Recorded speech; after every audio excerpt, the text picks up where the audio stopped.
everybody. It is Barbara with C&B Entertainment and a purse for every occasion.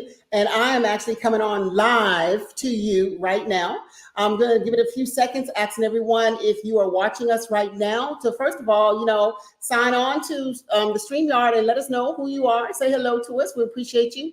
And like and share this page, you guys. Just like and share this video because it is of something that is importance. A lot of people don't talk about it, but then there is a lot of people who do talk about it. We're bringing awareness. That's what this month is, breast cancer awareness. I have two awesome special guests on with me, and this is an impromptu video, so nothing has been set in stone. We didn't have, write out anything. We are going with the flow. But once again, when you're dealing with some live, an event or something that's taking place in your life that affects you, your family, and all of that, this is real life events right here, so once again, thank you for tuning in, everybody. We appreciate you. My name is Barbara Harris with C&B Entertainment. I would like to introduce to you Dana Stickler, who is a cancer survivor. She goes by the name of Prone, so that's what you see up there. And I would also like to introduce to you Miss Dr. Diann Magwood as well, who so graciously came on board at the 11th hour. Hey, Diann, how you doing? Hi. All right, you guys. So let's just talk a little bit about, we know that the month of October is Breast Cancer Awareness Month, and there's a lot of things that is happening, a lot of events taking place to bring awareness and to support all of that. So let's talk about your journey and your experience that you had, So what were you doing before you even found out that, what was taking place? I had just had shoulder surgery, like a bicep tendon repair. Okay. So I was just healing from that. Mm-hmm. And that's kind of where it started. I started, even though I don't know if Diann would attest to this or not, but I started kind of smelling something a little bit weird in my incision area underneath my armpit.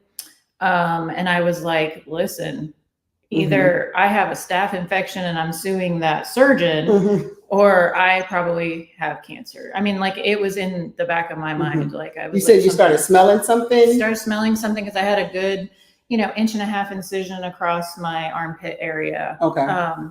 So then I also noticed like a little bit of I thought it might be like a boil or a mark underneath my breast. And so I went to my primary care and she's like, well, maybe we need to do a mammogram, but I'm concerned with doing that because you just had your, surgery and you would have an opening, they couldn't really pull on that opening to do the mammogram. So she gave me some antibiotics and topical and, the prescription, and nothing cleared up with that little mark that I had.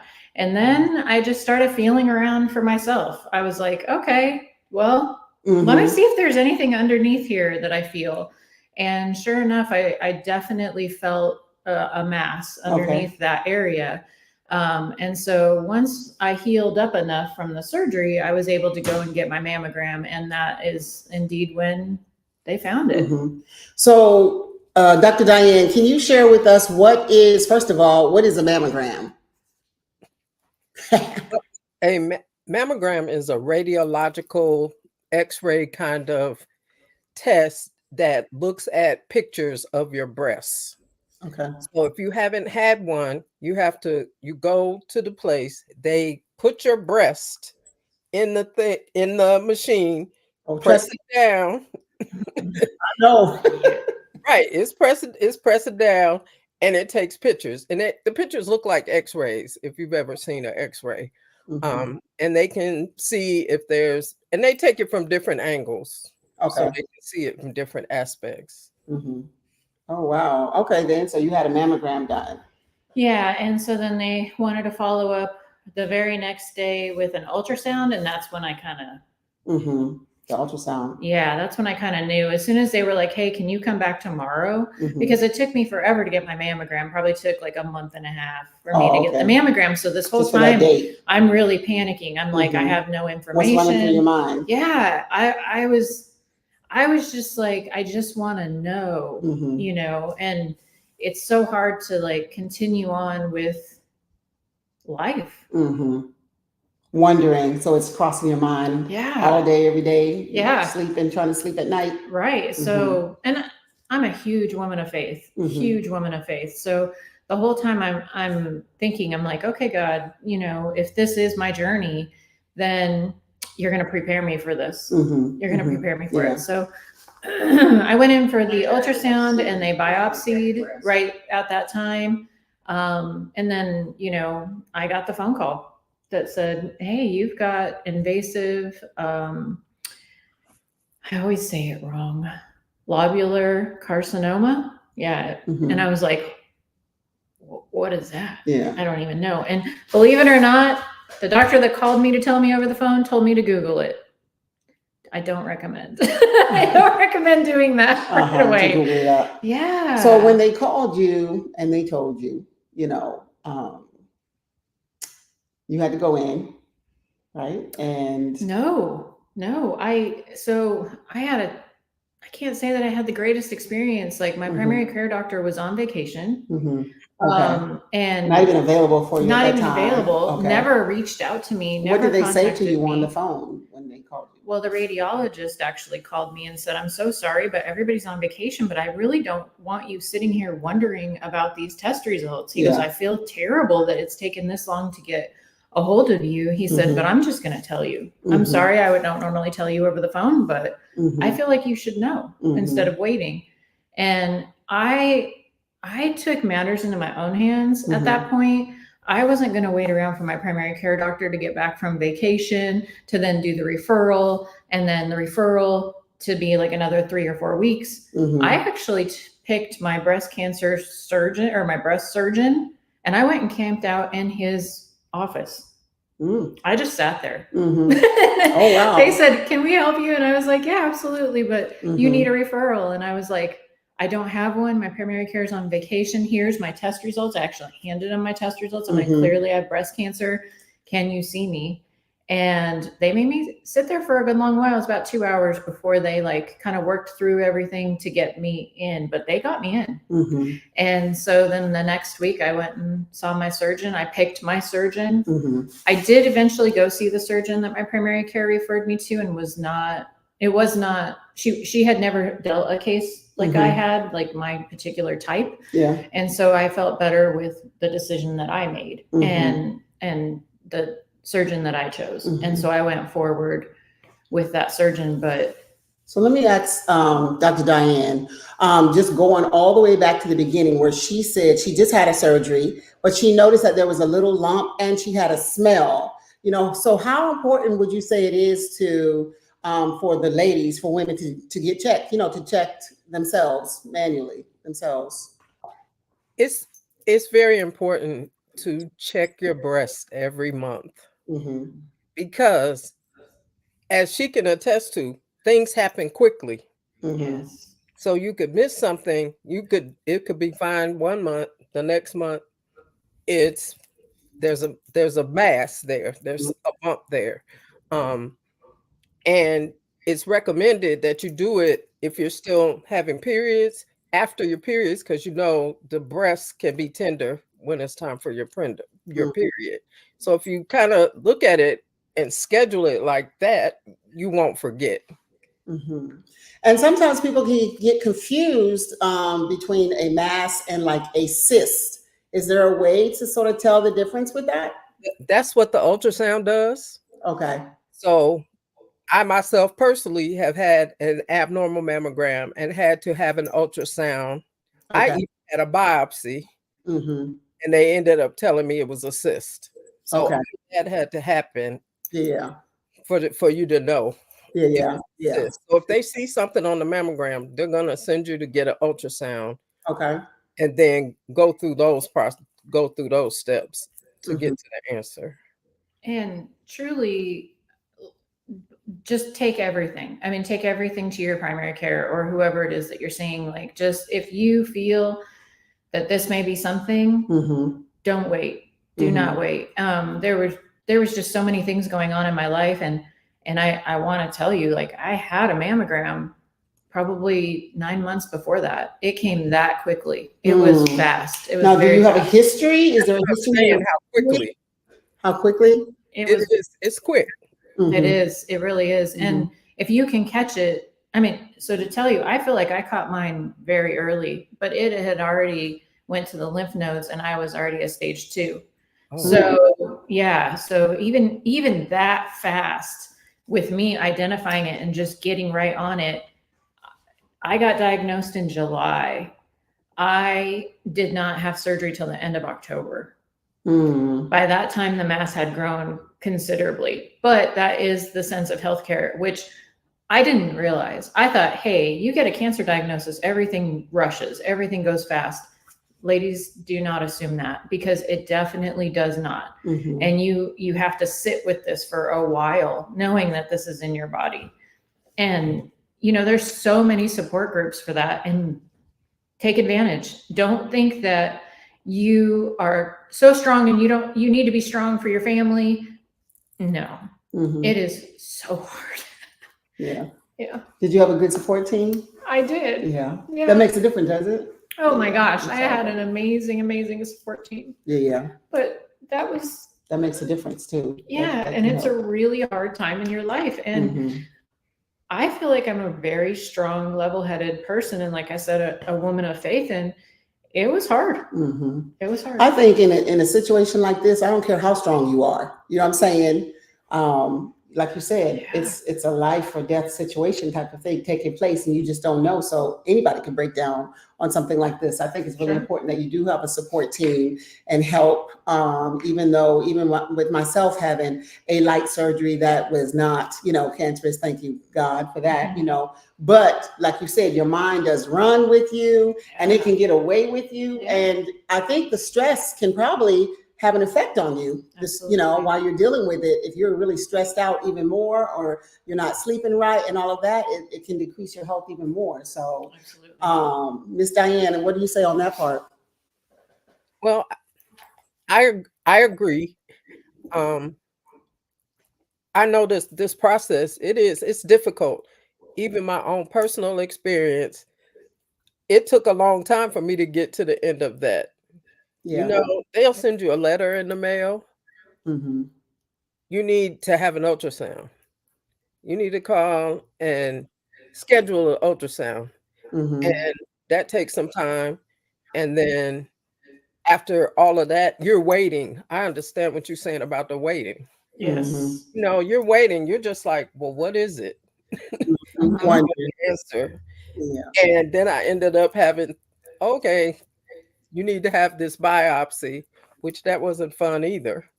Biopsy, they're taking a piece. Yeah. They took They use a needle and they use an ultrasound, and you can see. I watched this stuff because I'm a doctor, right? So I was watching it while they were doing it.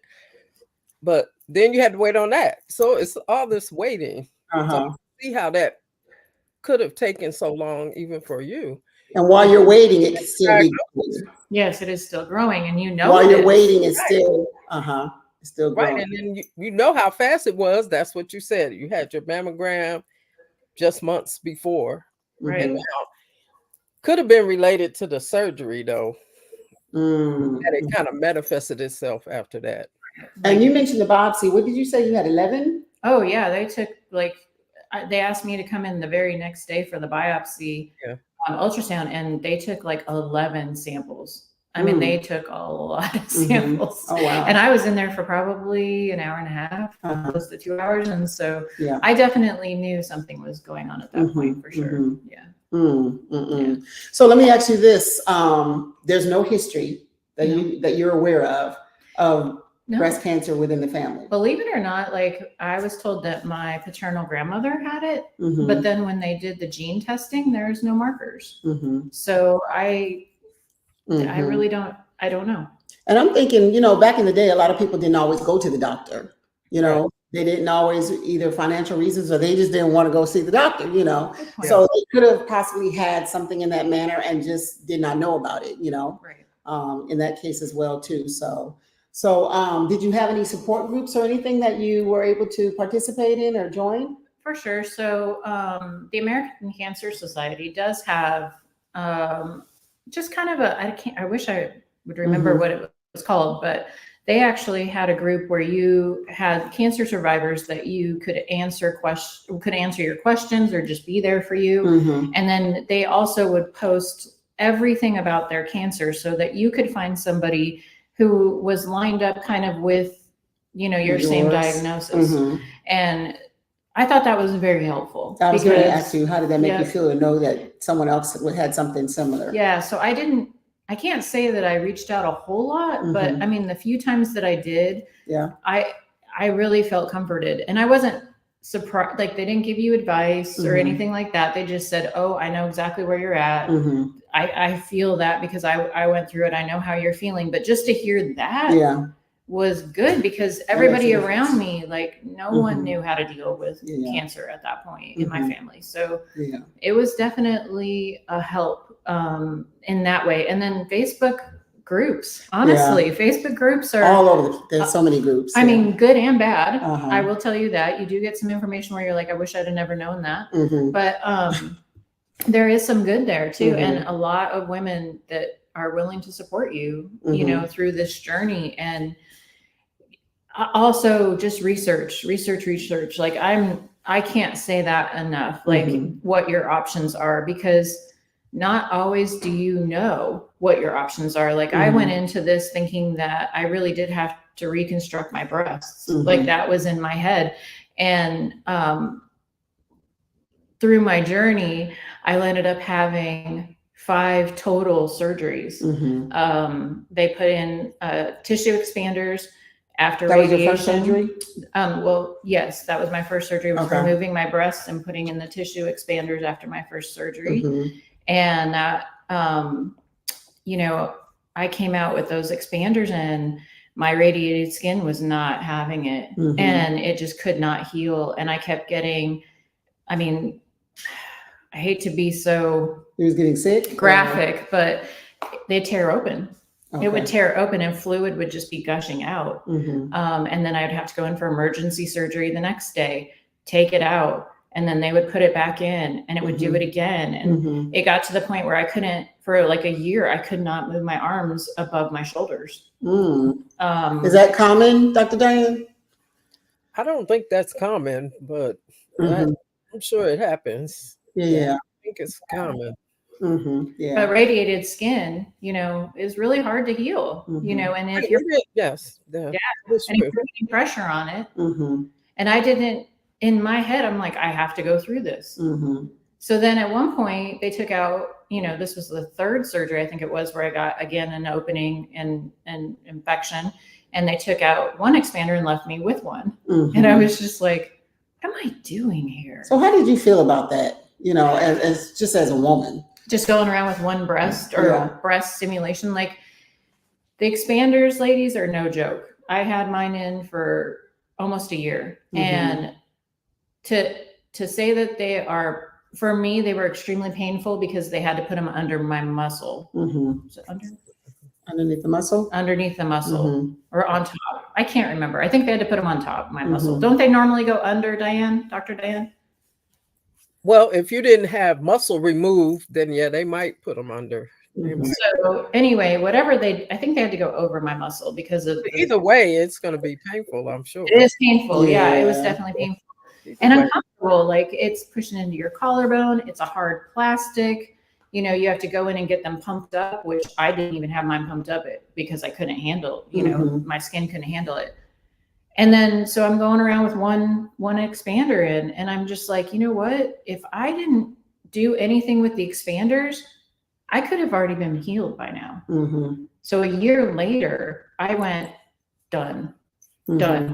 No reconstruction for me. Take everything out, because obviously my body's rejecting it. And I'm like, so if my body's rejecting the expander, is it going to reject the implants? And then I'm going to be here again and again and again. And I'm like, no, I'm not doing this anymore. So May of last year, I went in and I said, take everything out, sew me up flat as best as you can, and I'm going to heal. I'm going to go forward into life as a woman with a flat chest. And I'm just going to be so grateful to be here Mhm. that I don't even care what I look like. Mhm. Yeah. Yeah. Because I was Yeah. so tired Mhm. and frustrated with just trying, my body just telling me, Yeah. stop doing There's this. several women who I know who have decided to just go that route also, instead of trying to, deal with, trying to get the implants in there and all of that. They're comfortable with that. They're comfortable. I mean, they did state to me that they were a little self-conscious. I guess Yeah. that's the word at first. But between the choice, self-conscious and living life, Exactly. they chose to go, that route, and they're very comfortable with it and do a lot of things, live life, able to see their kids grow and, grow up and all of that too. So, Yeah. but I'm quite sure that was a big decision, after trying to Yeah. prepare, and it just wasn't working out. You made that decision to not go that route. Yeah, I think what really hit me was I was on one of the Facebook groups, and one of the women there who had a mastectomy went flat straight after the mastectomy. And she posted something 3 weeks post-op, and I'm swimming. Mhm. And I lost it. Like, I lost it. I'm Mhm. like, I'm a year out and I can't Yeah. even I can't even get my own coffee. Mhm. Right. And so Yeah. I was just like, what am I doing?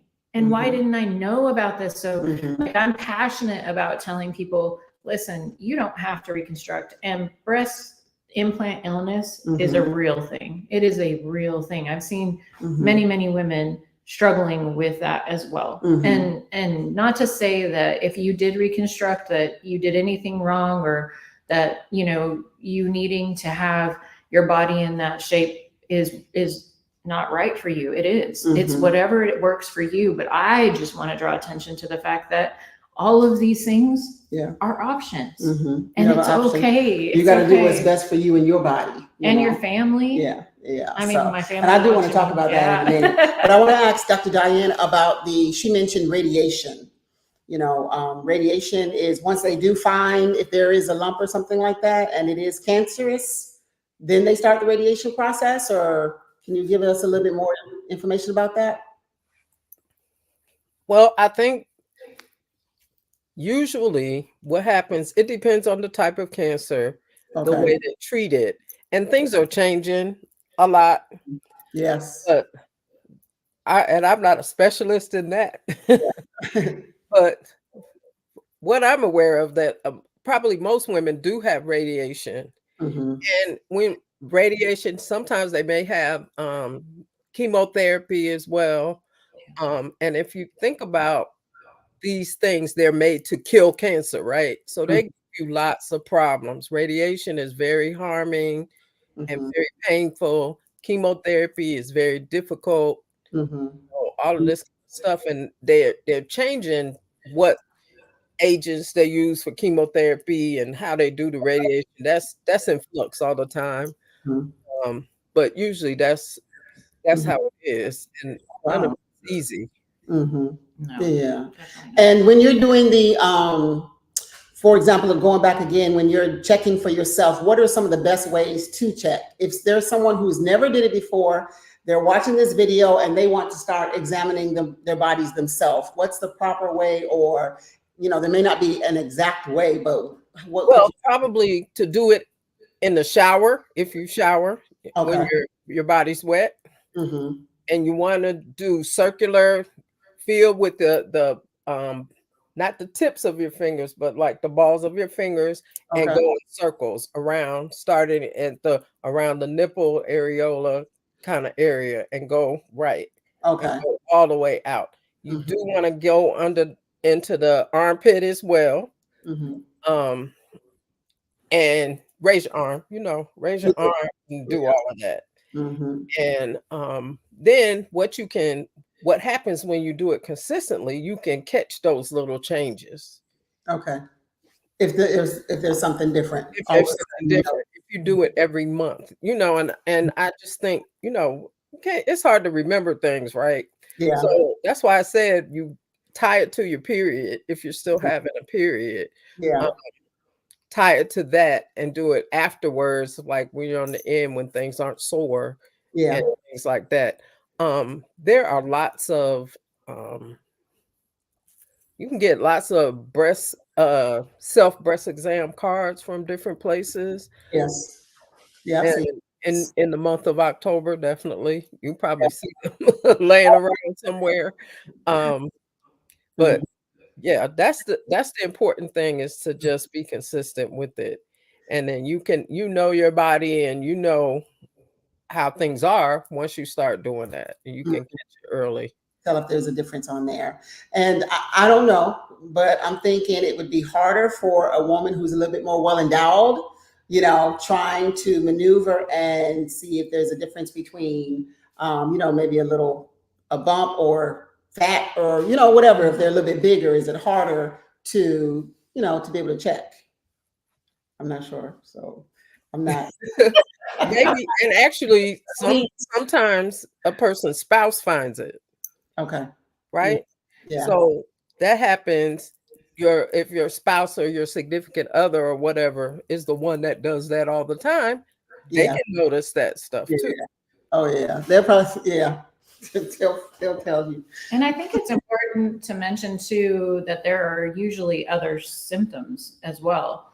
And I try to really express to people that it's so important for you to, one, give yourself a baseline of what your body is like. Like if you're constantly taking pain medicine, or you're on muscle relaxers, or you're, vaping or drinking or whatever it is, you really have no idea what is going on with your body, because you're masking a lot of stuff. And by cutting all of that stuff out and really getting in tune and present with how your body is feeling, like I can tell you every little nuance, something's not right today, or this is just feels Something's a little off. different, or whatever, because I've made it such a purpose in my life to be so present in my body. And I think so many you're people more don't. aware because she's already Yeah. experienced something very similar to it. A lot of times, some of us as women, we get so busy and we're not thinking about it. Or, okay, I didn't check this month, I'll check next month, or I'm gonna do it, Yeah. But like Dr. Diann was saying, if we make it like a norm, a regular routine, it becomes a habit, make it a little bit easier. And I know after you're dealing with all that you dealt with, you're even more in tune than ever before. So yes, ma'am. And was it painful? Like when you noticed the lump or anything, did it hurt? So again, Dr. Diann can talk to this again, but literally my breast surgeon said it won't cause any pain. And I looked at him and I said, I can tell you exactly the day that it moved to the lymph nodes. And he's like, there's no way. And I'm like, let me tell you. So I had a massive You said that it moved? I feel like it moved. That thing moved. That's the thing about cancer, is spreads. Yeah.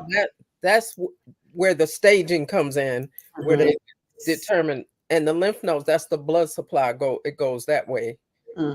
But there's no way you could have felt that. And I said, let me tell you something. It felt like somebody took a knife and stabbed me straight up into the breast. And how can he say that? Everybody's pain is subjective. Everybody's pain tolerance is different. So you never say that. Just because most people don't, doesn't mean you didn't feel it. But I'm telling you, my husband was sitting next to me on the couch. We were just having a normal night, just relaxing. And I doubled over and tears were coming out of my eyes. And he was ready to take me again to the emergency room. And I was just like, no, it's okay. I'll get it. And we already knew what it was. Right. So I was just kind of like, you know what? It's fine. It's probably just moving or something. But I can tell you exactly when that happened because wow. Like the pain was unlike anything I'd ever felt before. So And what I was going to say, see, I got so caught up on that. Fine. Let's talk about family. How do you think, I'm quite sure you talk it over with your husband and everything before the surgery. I'm quite sure he was a great support for you as well. How did that make you feel to know that he was there for you? I think a lot of times people discount how hard it is on the family. So it was really tough for him.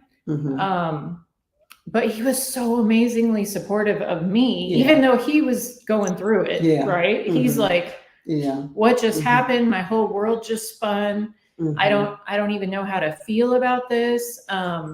but yet every day he showed up for me. Yeah. That's a keeper. Yeah. That's what we call a keeper. You know what I'm saying? Yeah, he definitely did. And yeah. my boys are amazing. I mean, they both, or not both, I'm sorry, all three of them were just like, we're here for you, whatever you need from us. And it was humbling for all of us because they've always seen me as this strong, independent woman who's, you know, running businesses and, you know, working jobs and a successful career and just always just trying new things and learning. And they've watched me just be this unstoppable storm is what I called myself, an unstoppable storm. We saw your strength. Yes. And then all of a sudden they're like, whoa, she's not going. Like, what's happening now? Now we have to worry about Mom. Like, what's happening there? So it was a little bit different for them. And I think that they, you know, came through it amazing. And they did a lot of research. My son still does, my youngest son does a lot of research still to this day. And he'll be like, you know, we need to put together a workout for you and we need to rebuild those muscles that you lost. And because at points within my chest, I am skin on bone. There's nothing underneath it. It's just literally a bone jutting out with a little skin over the top. Yeah. Because so much of my tissue has been removed. So you have to be careful. Something that she said, Dr. Diann, was when she went on the airplane that she had to have, what was it called? Yeah. So they had told me to wear compression on the airplane because I've had lymph nodes removed, like significant amount of lymph nodes. And I forgot, just completely forgot. I did 4 flights in 3 days. And I told Barbara this week, I'm like, I'm going through it this week. Like, I can feel the fluid buildup. Definitely. Yes, from the pressure. Yeah, that's what I was going to say. Were you swelling up? That happened. And the other thing is about the lymph nodes, when a woman has her breast removed, they won't do the blood pressure over there for that reason. The lymph nodes are kind of everywhere, but they deal with that lymph fluid. They deal with fluid. And if something like having cancer and things like that, radiation, all that kind of stuff, they're not normal, or they take them out, that kind of thing, you'll swell up. There's nowhere for that fluid to go. Okay. Oh, goodness. Well, I guarantee you, if you fly a plane next time, you're going to make sure you put it on, right? I'm going to tell you that I'm going to think twice about doing that many flights in such a short period of time. Yeah, you got to take care of But I am going to, because I was like, there's so many things to remember. And I was like, there's something I'm forgetting. And I kept telling my family, I'm really kind of concerned about flying because I feel like there's maybe something I'm not remembering about it that I have to do because I know they told me. Yeah. And no kidding, I landed, got home, and I went, you know what I forgot? And that's when it hit me. So I've been pretty much in compression like since I got back from that trip. But I definitely need to pay a little bit more attention to that.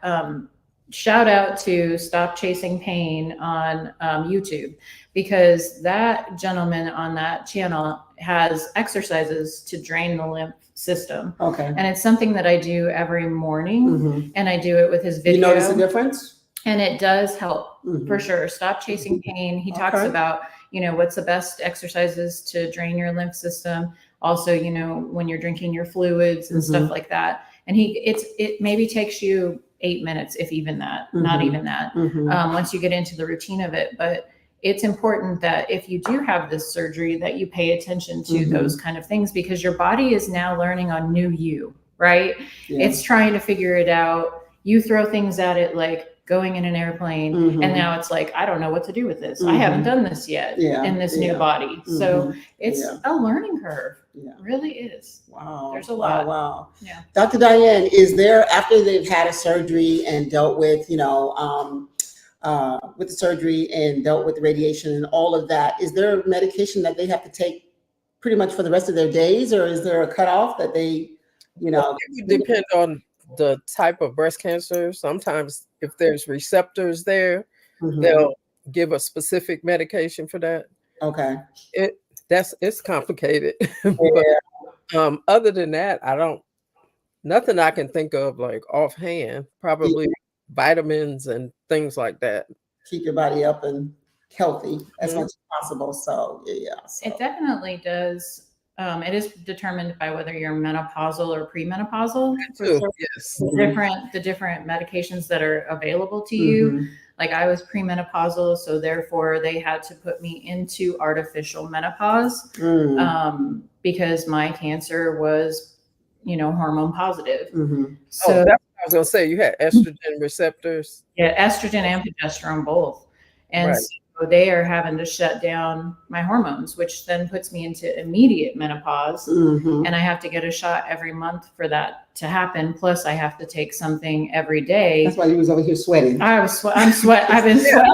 Have a moment. I've been sweating. She's like, it's hot. It is hot. But you'll find me hot and cold all day long. Yeah. But and then in addition to taking tamoxifen, which is what I've chosen to take instead of, because I'm still premenopausal supposedly, but I've chosen to stay with tamoxifen, and it's one of the oldest of the medications, and I just feel comfortable there. So for me, I think it's 5 to 10 years, and it just kind of is determined based upon what they see in my blood work. And 5 to 10 years. And how often are you? So you go every year now? No, I go every month. Oh, every month. Yes, okay. I go every month to get the shot, and then I take and for them to draw blood is every other month, and just checking my levels. Oh, wow. And then making sure, but so it's a process for sure. And how often should women get a mammogram, Dr. Diann?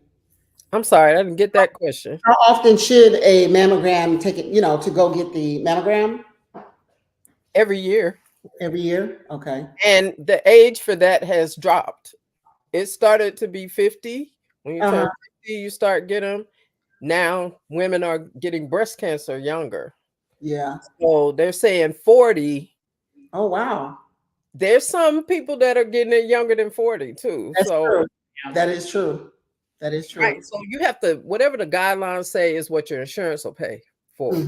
Yeah. So things change like that. But I know someone personally that I used to work in my office, a nurse, and she was probably late 20s when she had breast cancer. Wow.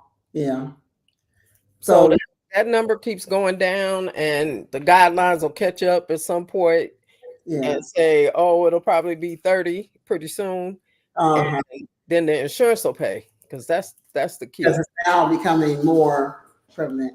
But so I do want to talk about that too, though, because you did bring it up. You brought up insurance, and you don't have to have insurance to get a mammogram. That's true. Yeah, your county, they will offer them throughout the year, different times that you can go in and get either a low cost or a free mammogram, because there are so many women that I talk to, and I'm like, have you been checked? No, I don't have insurance. And I'm like, let me give you information. I'll go find free clinics, whatever, and then send that out to them, because it is so critical that you don't wait. You don't wait. Had I waited, I was at a stage 2 within months.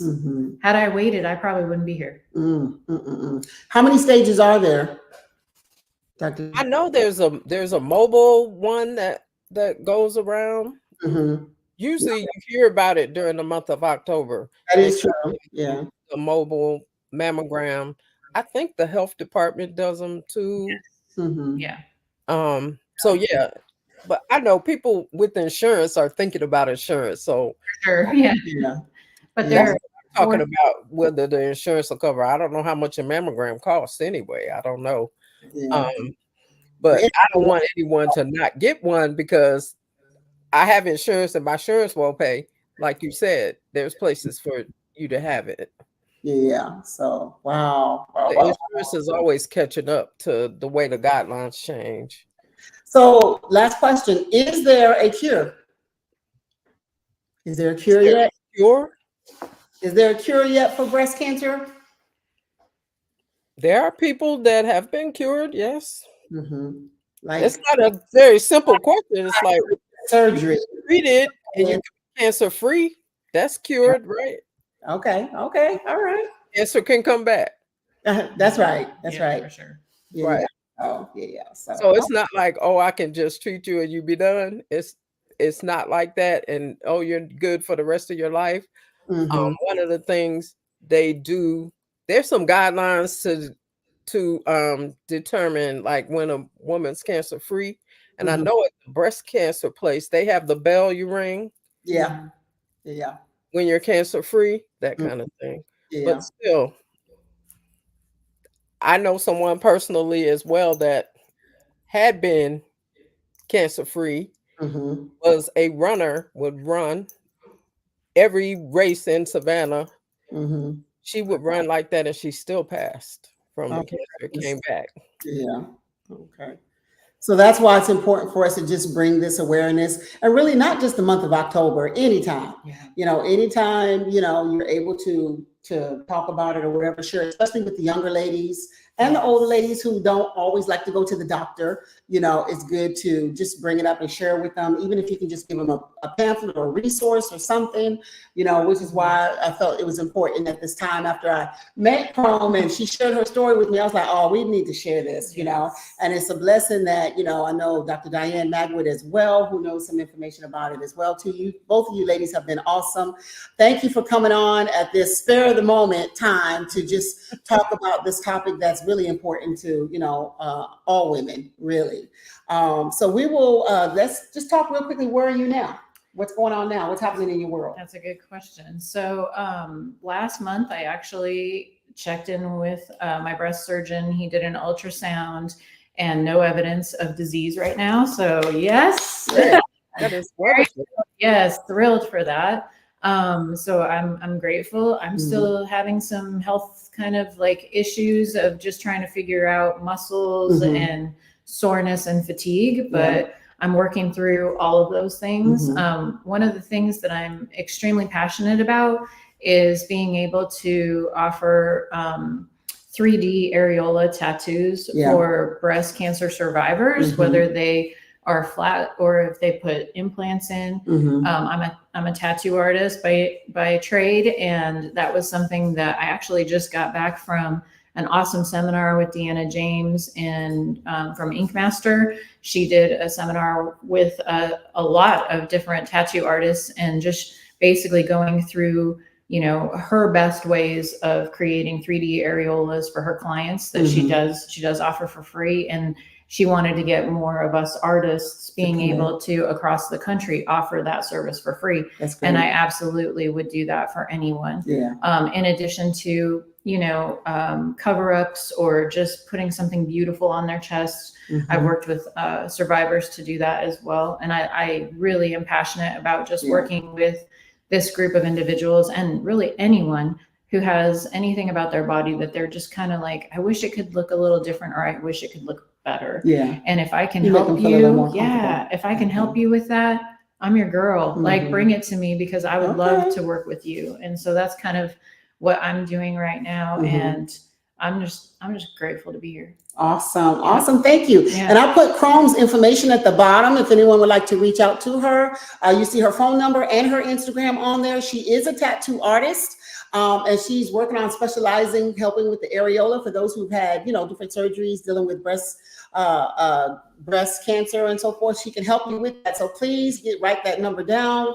Follow her on Instagram, everybody, and also share it with somebody else who may this may benefit them. And then Dr. Diann Magwood, what's going on in your world?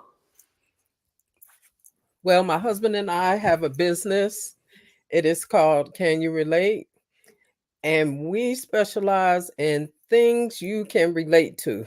Okay. And we do t-shirts, hoodies, we do cups. We're expanding the different things that we do, and just reach out to us and tell us what you want, and we'll make it happen.